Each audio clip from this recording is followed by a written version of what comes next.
Hi, this is Carrie Brownstein. This is DJ Premier. This is Darren Aronofsky. You got the RZA right here. Rose McGowan. Radiohead. Aisha Tyler. Tribe Called Quest. Fred Armisen. Prince Paul. Javier Munoz. Seth Meyers. Frankie Cosmos. Flying Lotus. Hi, we're Chaim, and you're listening to the Talkhouse Podcast.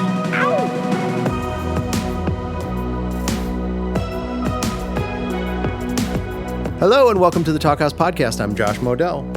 On this week's episode, we've got a pair of songwriters who are meeting for the first time, which we haven't had in an episode in quite a while. Courtney and Tim Darcy. Until recently, Darcy was the frontman of the band Ought, that's O-U-G-H-T, which released 3 fantastic brainy art punk albums from their home base of Montreal, despite the fact that Darcy is, in fact, secretly American. Ought split up pre-pandemic, but that wasn't really public news until the announcement of the existence of his new band, Cola, which he started just a couple of years ago along with Ought bassist Ben Stidworthy and Weather Station US Girls drummer Evan Cartwright. Just last month, Cola released their debut album, Deep in View, and it feels like a sort of back-to-basics take on their old band, but still fresh and exciting. Darcy is a guy who takes his lyrics seriously, and though he clearly had a great time making the record, there's a darkness to it that recalls the best post-punk and trebly art rock of the past 40 years, from Talking Heads to Parquet Courts.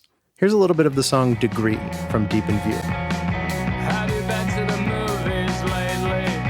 Did you read the marquee? It's not even started and there is a bush to leave. In the midst of the alley I had a foggy notion. Hounds nipping at the wheels of the bus. Quite a commotion.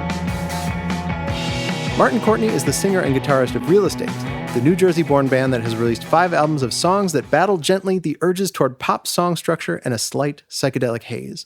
Now, Real Estate had particularly bad timing luck with regard to that worldwide pandemic, releasing an album just weeks before the world shut down, resulting naturally in canceled tours and other plans. Instead of diving into another Real Estate album during the lockdown, Courtney decided to take a path of less resistance and record his second solo album. As he jokes in this conversation, most solo albums tend to be an excuse for an artist to indulge their more out-there impulses, but his impulses tend to lead him back toward more structured pop songs. He came up with a killer batch for this record, which is called Magic Sign. Here's a little bit of Corn Cob from that new record, which, by the way, comes out June 24th.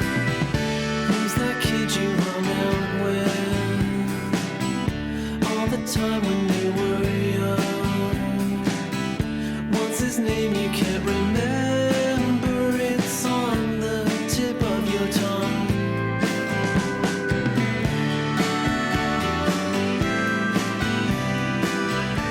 As I said earlier, Darcy and Courtney hadn't met before this chat, but that doesn't stop them from getting into a great conversation. They talk about how podcasts might be boring and how that's okay. Not sure I agree with that. They get into Courtney's slight sense of disillusionment with music in general. Then they bring it back to creative desires. They are both guys itching with ideas and ready to get them out to the world. And as fate would have it, both are going to be touring this summer, God willing. So get out there and see them, but first, check out this chat.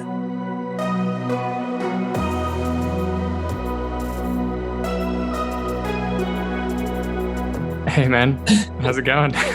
I'm good. Where are you right now? I'm actually in Cape Cod. My mom lives here, and I'm just taking the opportunity to visit before I head up to Montreal to practice with Ben and Evan before we start our Cola tour for the new record. This is our first real tour. We did like 2 shows last fall, and everything else has been canceled or rescheduled because of COVID stuff. Are you from Massachusetts originally? I grew up in New Hampshire. Yeah, so that's where my mom lived there until pretty recently. Like Cape Cod's in Massachusetts, right? I don't know New England at all, which is anyway. In upstate New York now? Is that what Trevor told me? I live in the same town as Trevor from Muir Lake. Okay. For the listeners at home, Trevor runs Fire Talk Records. Yeah. Who put out my band Cola's record, and he's a friend of Martin's. He's a friend of yours, right? Yeah, I've known him for years, and it was, his old band Woodsman we played many shows together with Real Estate. And then I think they all were living together at some point in Denver or something. And we stayed at their house on probably one of our first tours. So over a decade ago. So I've known him for a long time. And then randomly he was like, I think you live in the same town as me.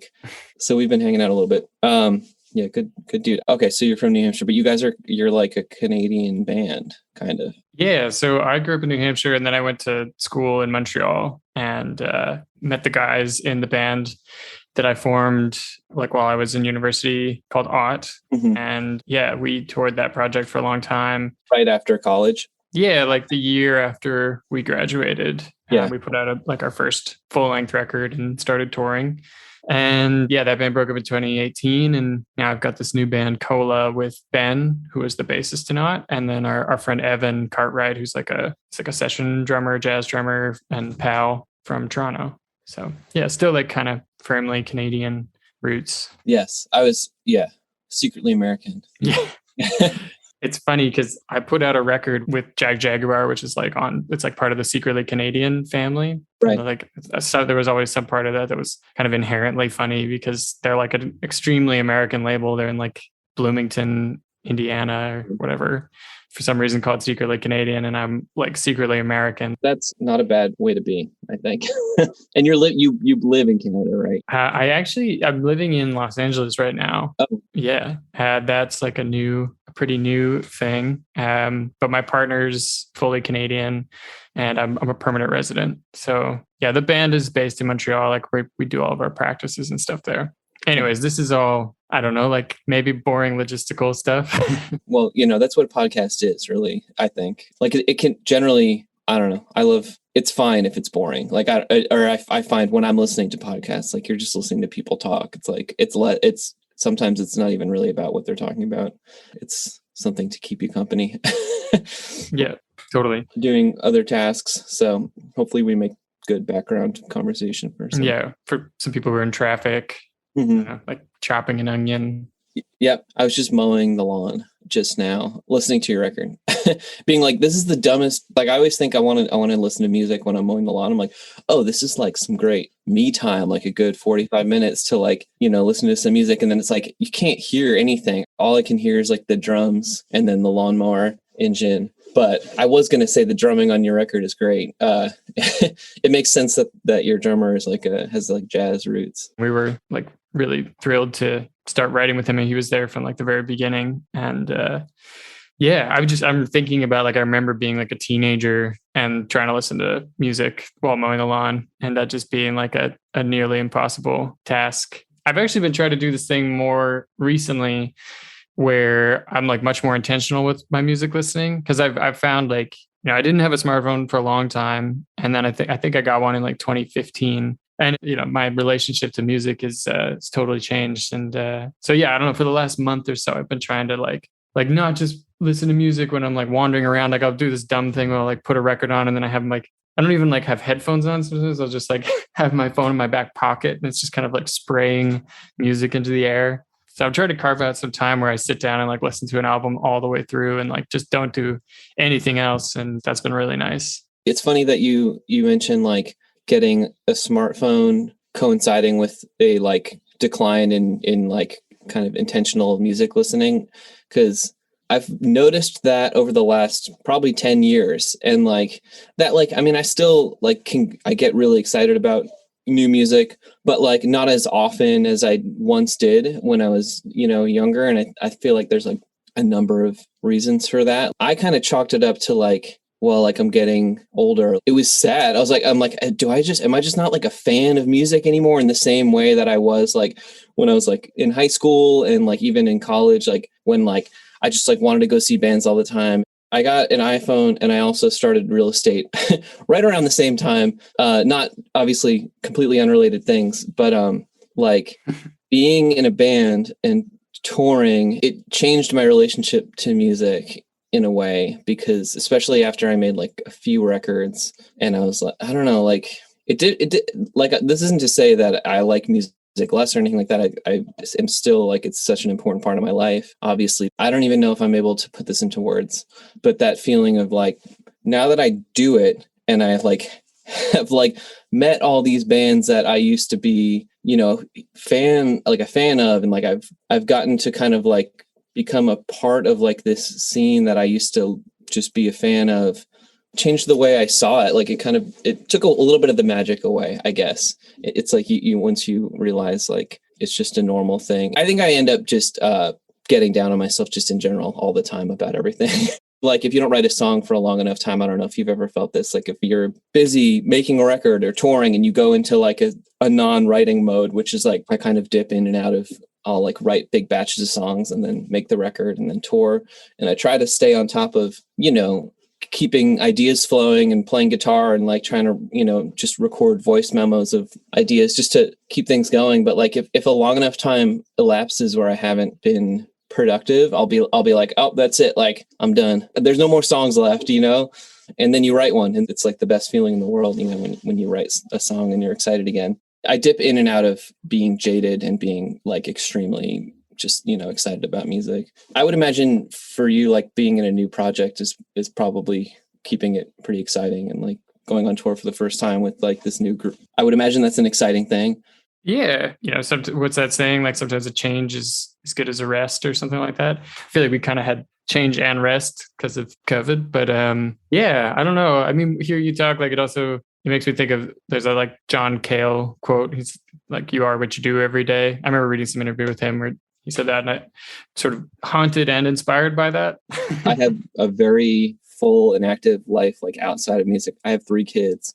So yeah. So if I don't actively like sit down, a couple times a week and try and write songs and stay on top of, and also like I've got a record coming out, but if I don't make it happen and make it a part of my life, it's partially on me to keep it going, but it's also has a life of its own. But like, it's easy to sort of redefine who you are, especially like after when COVID hit and like Real Estate put a record out like 3 weeks before the, lockdown and everything. So we were supposed to do all this touring in 2020. And then obviously all that got canceled. And yeah, it was a weird redefining of like in my head, like who am I if I don't like have all these tours and shows to look forward to, I guess who I am now is like a dad, like, and that's cool. And that's what I was before. And I but it's like, it became a bigger part of my life and music became a smaller part of my life for like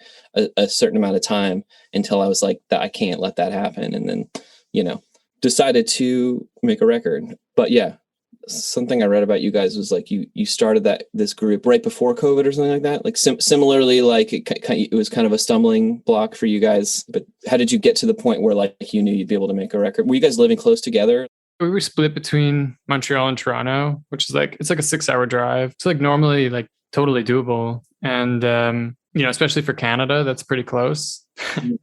But yeah, I mean, we got together, we had like one in-person practice where, I mean, kind of on the success of that, we felt like it was a collaboration that we wanted to continue. Right. I had planned to go to Montreal and do some writing with Ben. And I think that was in February. And he was like in New Orleans, like hanging out at a bar. And I talked to him on the phone and he was like, totally, man, like can't wait, And then like 24 hours later, he was like, I don't know if I'm going to get on a plane to be able to get home. And the day after that, we talked on the phone and it was like, oh, so I guess this is just on pause for the foreseeable future. It was like that abrupt. It's like, I think I was still on Twitter at the time. So I was like seeing certain things that were kind of like, it seemed like really smart people were talking about preparing for the worst or whatever. So I remember like going to the grocery store. I feel like this is maybe we're venturing into something that's just like something that the person chopping an onion does not want to hear about right now. But like, I remember going into a grocery store and like buying some like canned shit. Nobody else was doing that. And then I went in the next day to just some like normal grocery shopping. And there were like 1,000 people in there, like buying toilet paper or whatever. I remember hearing one of the staff being like, is this because of that Tom Hanks thing? Oh, yeah. So anyways, I mean, we were just kind of in panic mode or whatever. So we didn't like make a plan to write over the internet yet. Cause we were like, yeah, like we'll just like chill out for a couple months and then start it up again. And then once we realized it wasn't going anywhere, we totally switched to writing online. And I had never done anything like that before, especially in like a rock band context. And that was a big change, but we ended up really liking it. Like we do this thing where like every Friday we sent each other a song. So I don't know, having that kind of deadline and motivation was like a really nice way to write. Yeah. That's the Friday thing that's super smart. Like that's a good way to do it. Cause like otherwise things tend to get drawn out with real estate. Like, I mean, it takes forever to do anything, I mean, cause similarly, like we're all spread out across the country. So setting goals, small goals, to work towards a larger goal is always a good idea. But like that, yeah, that's a good way to do it. Like when you're making a remote record, the idea of like having to reshape what the project is, like I kind of went through that majorly too, like because we couldn't tour. I was just like, distraught for a little while. And then I was like, if we can't tour this year, like maybe we should just make another record like this fall, like let's just write a ton of songs. And like, I'm sure by like October, November, we'll be able to like get together. Little did we, I was like, it'll be over by then. I was also on Twitter seeing the people saying the scary things. And I was just like, I'm not going to think about that or listen to that. Me and Alex, the bass player in Real Estate, we were in Mexico City like the week before, like the second week of March 2020. Like we flew home. He ended up flying home early because of the like European travel ban that Trump put into effect. Like he freaked out. He's like, we're not gonna be able to get home. And I was like, I'm going to just wait this out. He was more in tune with it. And I remember him saying specifically, like, I think it's a pretty bad time to be in the like bringing a lot of people together business. It was too much for me to process. But anyway, we're like, all right, we'll just make a record. And I started writing a ton of songs, and the fall arrived, and it was like, we were no closer to making any plans to getting together because obviously we couldn't, because notion of getting on a plane and, getting together with 5 people somewhere like was like completely alien and like felt impossible. So I was like, all right. And even if we did, and then my whole thing was like, okay, so even if we could make a record right now, like, I don't want to put all this effort into making a record with Real Estate, which like, it's a lot of, emotional work. The collaborative aspect of making a record with this band is like, it's amazing. And it's like, it's what makes the band a band. And it's what makes the band good is like that it's these 5 people that work so well together, in my opinion. But it's also like, it takes a lot, and it takes a lot of time and effort and money and whatever. And so I was just like, I don't want to do all that and then not be able to tour again, put another record out and still be in the same position where like, we can't give it the full treatment. Cause it was such a weird feeling to not be able to like play the songs on our last record that we put up right before the pandemic. Like we couldn't play them live. You don't realize how important that is until you can't do it. And a big part of that whole process is like sharing it with people. So, but I had this batch of songs. So I was like, I'll just make a solo record because the stakes are lower and it'll be fun. It'll be something for me to do. And like, I can just do it however I want to. The whole time I was making it, I was having so much fun. I feel like the record reflects like how much fun I had making it, and just be me like not really thinking too hard about any of this. I did a lot of it in this room in my house. Now it's coming out and I'm like, oh, it is still an actual album. Initially I was like, I don't think I'll do any shows. Like I'll just put it out. Maybe I'll play like one show in New York or something. And then I was like, that doesn't feel right. Like I do want to like do a little bit of touring. So I'm going to. I mean, it's a mini tour, but I'm going to do that. But yeah, just basically like this record would not exist if not for COVID. Otherwise, yeah, we would just have another Real Estate record. And by the way, the record's great. Trevor sent it to me. Some of what I think I'm hearing you say sounds familiar, but like, writing in a band context, it's like incredible experience. Like obviously if it's like a fruitful kind of collaboration, but it's always like a kind of chemical reaction, and like you're still like dealing with all these personalities or whatever. And I mean, I'm like, I'm familiar with Real Estate. You guys kind of popped off when I was in like first year university. And I remember like that record was like really a big deal. And like, it would be on at like house parties, like, and shit. It's like great band. Like you guys are all super talented players, but there is this kind of like density almost to the sound I noticed versus like your solo record. There's like a nimbleness to it, like as far as the ideas and like moving between the ideas. And even like, on some songs, like it feels like the vocals are a little bit more like clear and out front, and there's more room to like focus on the lyrics and the like landscape of the song. And then there are other songs where like, especially like one guitar is really like kind of chiming in and like leading the riff. And I guess listening to the Real Estate that I've listened to, that felt like a kind of interesting change up, because it's not like a different style of music by any stretch of the imagination, but it is like, it's almost like you just have your fingers on the faders, and like, yeah, there's this kind of nimbleness to like moving between different ideas, which I really appreciated.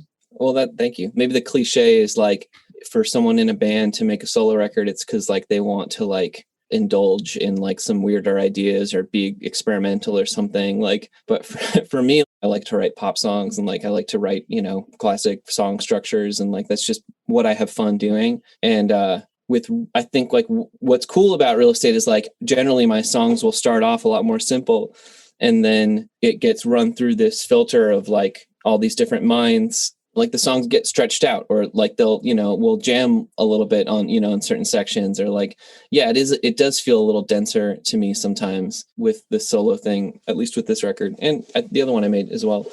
Yeah, I'm like attempting to consciously just keep things as basic as I can. Although I think with this record, because this one that's about to come out, because I did a lot of it at home and like I didn't really give myself any kind of deadline, I spent like a few months just like layering like synths and guitars and piano, and like just I think the songs ended up a little denser than they necessarily like. I mean, I think the record's good, but I do think like there is actually like a density to some of the arrangements that I didn't intend, but I was kind of just like, oh, I'll delete that later, and then I kept a lot of the stuff in. I felt the Real Estate drifting into a more dense kind of heady direction over the last few records, which is fun, and I think those records are good. But like I do think after having made this solo record, I'm like, for the next Real Estate record, like I want to see how sparse we can get it, you know. Like actually the Cola record that was one of the things that I noted when I was listening to it, is there's like a nice amount of space in it. Like each instrument is very well placed, which is something that I always try to keep in mind myself when I'm, you know, especially when I'm doing things on my own, like, you know, making sure each guitar is like filling its role and nothing is redundant or whatever. And maybe because of like a lack of confidence in my guitar playing or something, or I don't know what it is, but like I tend to gravitate towards wanting like these beds of like strings or string synths or like organ or whatever. Like I like to have a something for everything to rest on top of. And at least from my listening to your record, I don't think I noticed a lot of that. It felt more kind of, yeah, it was mostly like guitars and drums. I mean, I know there's some synth and piano on there and stuff I heard as well, but like it just feels sparse in a really nice way, or open or something. Like there's air in the mixes, which I really like. That was definitely like pretty intentional. You know, from the outset, we were thinking about like, I don't know, bands like Young Marble Giants, or like some like, you know, later Discord stuff like the Evens, or like this band Antelope that I remember like showing the guys like pretty early on, or like, you know, kind of Flying Nun stuff. And the third full-length Out record, like we, like Ben and I being a part of that band, like kind of cranked up the production value more than on anything else that at least I had been a part of. And coming into this project and like writing, we wanted to, maintain like a kind of nimbleness and like a really live, organic kind of band sound, and like kind of embrace the limitations of that. I think we achieved that.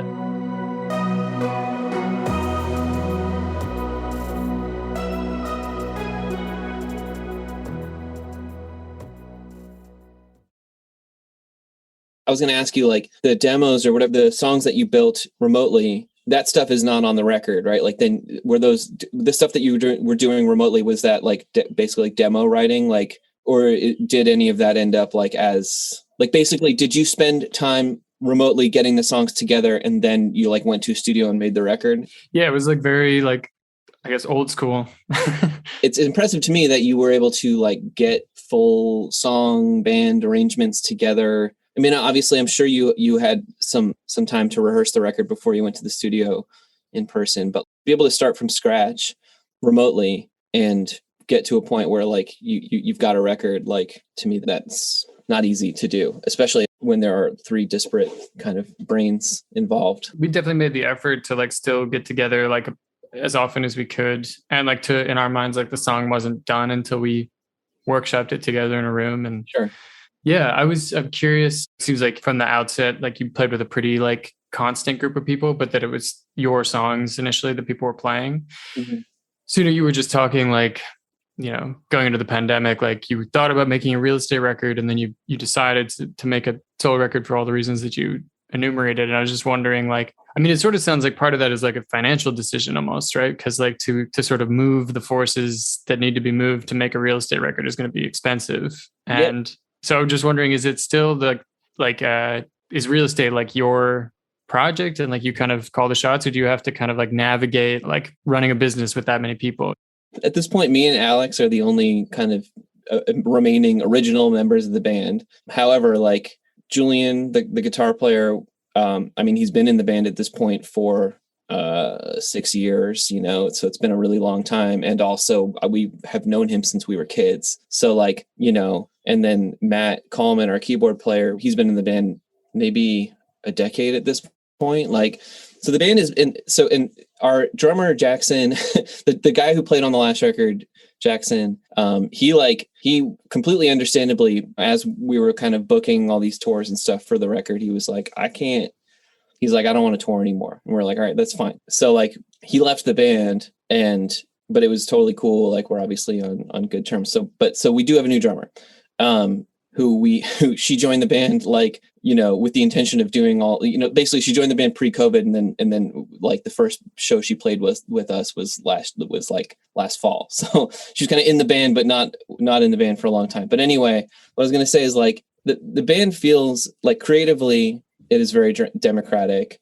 Like when it comes to certain like kind of decision-making things, it's easier for it to just be Alex and I, like we you know, like, so we'll like kind of answer the emails or whatever, but like we run everything past everyone. It's just like, rather than have 5 people on an email chain with like management, it's just the 2 of us. But like, yeah, like the creatives, like the first 2 records we made, especially the first record, like I would write these demos that were like fully fleshed out. And the way the records ended up sounding were like pretty close to like the initial idea that I had for what the song was. And as the band kind of coalesced into a like touring unit, it started to make a lot more sense for me to like kind of ease up on the kind of whatever preciousness that I kind of held over these songs. I started writing kind of less fleshed out demos, kind of more, you know, guitar, vocal. Like if I had a really strong idea for a lead guitar part or like a bass part or whatever, like I would record it, but like trying to keep things more open to interpretation. And like, I feel like we've gone further and further in that direction over the last few records. But like I was saying before, I really enjoyed making this solo record so much. And also like, I just feel like, I don't know, I'm coming back to a point where like, cause it's always been mostly, you know, 90% my songs on these records. And like, it's totally 100 million% a band, you know, Real Estate is. And like, I'm really looking forward to getting together with those folks. Like actually, I think we're planning on getting together this summer to start rehearsing the next record. I have like a large batch of songs I've written over the past few months that are like more, you know, the demos are more fleshed out. I want to go back to seeing what it would be like to having like a more, like you said, like having the end result in mind. I forget how you put it, like in mind, like from the start. Begin with the end in mind. Yeah. Begin with the end in mind. I like that. So that's what I'm trying to do, is kind of have a vision for this record, you know, from the beginning. And like, I have a pretty strong idea of what I want this album to be, which is like an album of 3 or 4 minute pop songs. The way I justify it in my head is like, I have like the next 2 records plotted out in my head. It's like, cause we've always done this thing where like, we'll have, you know, a couple really concise pop songs on a record. We'll have a couple like more jammier, stretched out kind of songs. Maybe we'll have an instrumental. Like there'll be like this wide variety of like, I mean, I guess that's up for debate, but in my mind, our records, there's a variety in the types of songs that are on them. Like, I mean, in my head, I can hear the different types of songs that we write. So now my idea is like, all right, the next record we make will be like just pop songs. Like that sounds super fun to me, to make an album like that. And then I want to make an instrumental record, like, which is something that we've always wanted to do, and kind of just indulge both sides of what we like to do, but kind of separate it into 2 albums. I want to make an album of like verses and choruses, you know, and I think in order to achieve that and do it well, I think that will require like kind of a stronger hand from me in terms of like just guiding the process, because like otherwise I don't want it to get into a territory where we lose focus. I think like we'll make an instrumental record where it's like, it is more just pure collaboration, you know, potentially going into the studio with like just fragments of ideas. That also sounds incredibly fun to me. Helps for me to like be able to compartmentalize it and be like, we'll do the one thing and then we'll do the other thing, instead of trying to do both things and then having the ideas become diluted or whatever. Yeah, totally. I mean, it's kind of just like a fact of life that like, you know, the more people that are involved in the kind of like creative decision-making process, like just the more that you have to like take the good with the bad as far as like managing like the extra energy and the extra input, and then also like managing the kind of like discrepancies there, like when people want to go in different directions, or like feels like almost what you're describing is there's like a thing that the band does and that's like a good thing, but if you want to not just like default into your like comfortable zone, that also takes someone to like really put a line in the sand or whatever. That's part of navigating that whole thing and like being in a band. But I also really like what you're talking about, kind of taking the like the long view, you know, like do like one record where you like really dig in and on an idea. And I think especially like coming from the tradition that like maybe I'm more situated in, like I think a lot of there's like an element of like going into a song of like what will be like the kind of the different idea, or the, you know, kind of anything's on the table, you know, like, I mean, when we were mixing this record, we were also like listening to like Faust and stuff like that, because we were like, you know, anything could happen. And what you guys do from the outside, it looks like you really like hit on a sound. Yeah. And like, and you're, you know, what's exciting about listening to a lot of these records back to back is like, you're really like, getting like granular with like the little ideas that you explore. And then there's obviously the kind of just inherent like craft of like writing these melodies on a guitar, and like, so it is kind of like a fairly different approach to like some of the stuff that like Cola does and I do. And but I was you know, interested to have this conversation because of course like I just feel like there are going to be things that we would link up on. Like I remember I read that you guys really like the Feelies, and I know that would definitely be like a place of common interest. Or I was listening to your record and I was like, this guy has to like the Clientele. Oh my god, yeah. For sure. Yeah, they're like primordial band for sure. Like in terms of like influence. Yeah, definitely. I mean, you mentioned Flying Nun earlier too. Like I love that, like the Bats and you know, the Clean and all that and whatever. Those of course, big time. But yeah, do you feel like you have like an awareness of that in your own career? Because it seems like you hit on this sound like pretty early. Like you were in college, right? Right out of college when we started this band. Right. Okay. Yeah. So do you feel like as a creative, like as a songwriter, that's like where you draw a lot of your, I don't know, inspiration in, as far as like thinking of your own growth as a songwriter? Just like, yeah, like getting into these kind of like granular like ideas of like ways of thinking about a song or whatever, instead of like, I'm going to scrap everything. And now it's just like, it's a synth record, you know? Yeah. If there's like a repeated criticism that I've ever seen of our band, it's like, oh yeah, another Real Estate record. It's good, but like, it's like, it sounds like Real Estate. And I think that's fine. Like, I think it's good to have a sound. Like you mentioned the Clientele, it's like, you know, they have a sound. And that's good. But yeah, I would say like for me, like what's exciting is, yeah, like the different types of songs that you can write, and like, yeah, thinking about song structure and thinking about like kind of the function of a verse or a chorus, like, and how they work together and what you're kind of trying to achieve in the juxtaposition or not having a juxtaposition, and keeping whatever, something as simple as like keeping the same chord progression for the verse and the chorus, you know, and like, but changing the vocal melody, or like throwing a pre-chorus in there and throwing something else in there. Like, yeah, that it is granular. I will admit, like I think more about, and yeah, things I can do with my voice in terms of, you know, melody, and like, but even just like what you can achieve by like going different places in with the voice, you know, up or down, like how the melody kind of complements the song, and like, and how you can use that to like whatever, come up with new ideas for writing pop songs. But what's exciting to me is like, and then in terms of like arrangements, like just trying to maybe get further away from something that could be described as like indie rock, and more into like a genreless realm of like, just these are songs and these are the arrangements that, this is a band that's playing music like that. Like early on with Real Estate, it's like, you know, I feel like a lot of delay on the guitar, a lot of reverb or whatever, a lot of like phaser. Like there were like certain like kind of affectations that we would use to kind of like conjure a style.